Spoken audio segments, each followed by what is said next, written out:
Let's talk about the pros and cons of contentment, how it brings peace but can also delay necessary change. You cannot find a mind that is settled, steady, level, or sane without a decent degree of contentment. It eliminates comparison, be it quiet or loud comparison. It eliminates it and allows you to focus on what you're doing or focus on what you should be doing. Because sometimes these comparisons will distract us from where we suppose they go. You get, it looks enticing, it looks attractive what you're comparing yourself with. It looks very shiny, and so you leave what you're supposed to be doing and you start pursuing that. But contentment allows you to focus on what you're doing or what you should be doing. Now, on the flip side, contentment can also dull ambition. It can cover up stagnation and it will excuse it as contentment. And lastly, it can make discomfort easy to tolerate. Now, these are the pros and cons of contentment.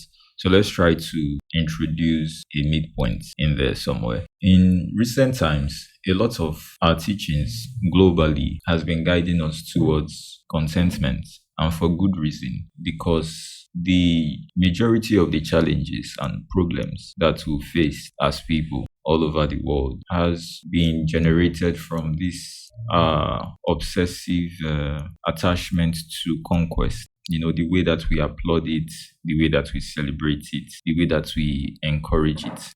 A lot of our struggles as people, the ones we've ever faced and the ones we're still facing till date, all come from this idea of conquest. So it is fitting that globally, a lot of the teachings are shifting and guiding us towards contentment because we do need it in this time. So the midpoint I would like to add to this conversation around contentment is that we should start to think of ambition differently, because I don't think ambition can be completely removed from the conversation. So we should think of it differently. We should applaud it differently. We should celebrate it and encourage it differently. Conquest, on the other hand, I think should be eliminated 100%. Reason being that conquest cannot exist without the conquered. So for conquest to be complete, somebody has to be conquered. Something has to be conquered, and because everyone is capable of causing harm, when that happens, the person who was on the receiving end in the first instance looks at the world and thinks, oh, so this is how we all get by.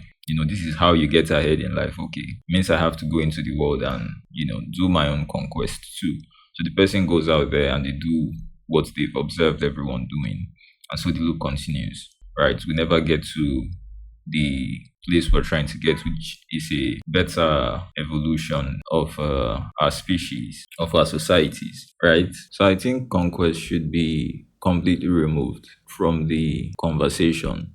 Ambition then being the only factor pushing us towards growth, towards development, towards advancement should be thought of differently, should be applauded differently, it should be encouraged and celebrated only to the extent that it does not destroy other people's lives. I mentioned minutes ago that everybody is capable of destruction. And so if I go into the world and I pillage everything in front of me, regardless of who it hurts, whose person's, livelihood that it destroys, and I bring it back to my house to take care of the people in my house, and they all celebrate me, they call me the man, they give me this accolades. The person whose house I've just destroyed, they grow older and then they look at the world, they look at what I've done and they think, okay, this is how we get by in this world, and then they do the same thing, to me or maybe to somebody else. That person grows older, does the same thing, and this cycle continues and the world never really evolves. The consciousness of our species never really develops. We can take on as many titles as we want, we can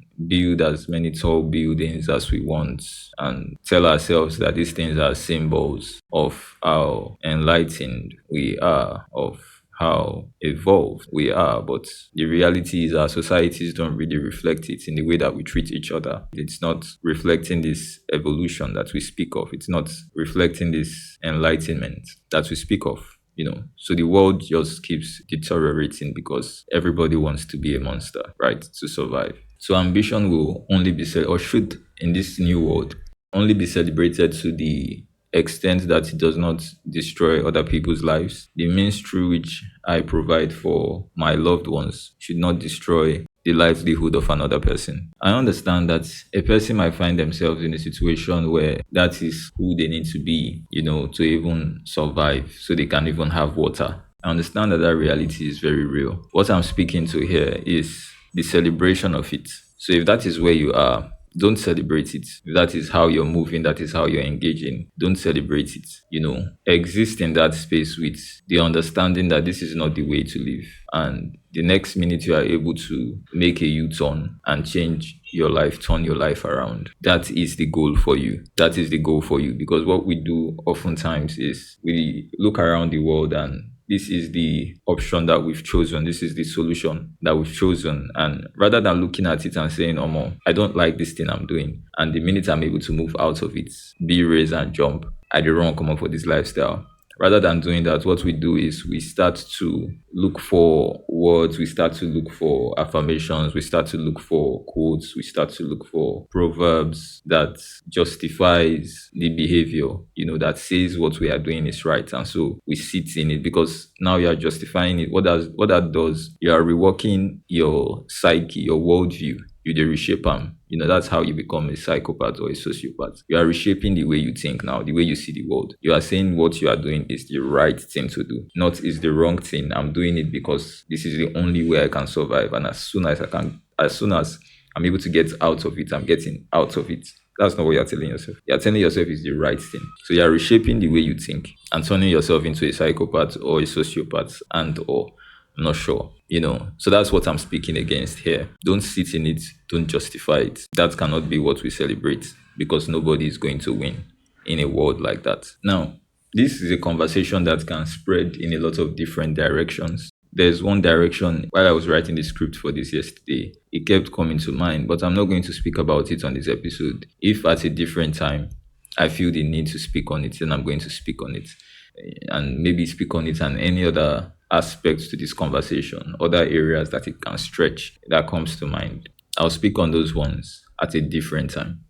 Now, the area that was coming to mind yesterday is the reception when you speak about these issues. I have noticed that oftentimes when these conversations come up, the response of people very often falls into one of these theory slots. So it's either people can only perceive it as naive or they perceive it as extremely optimistic, that is extreme optimism, or they perceive it as self-righteous.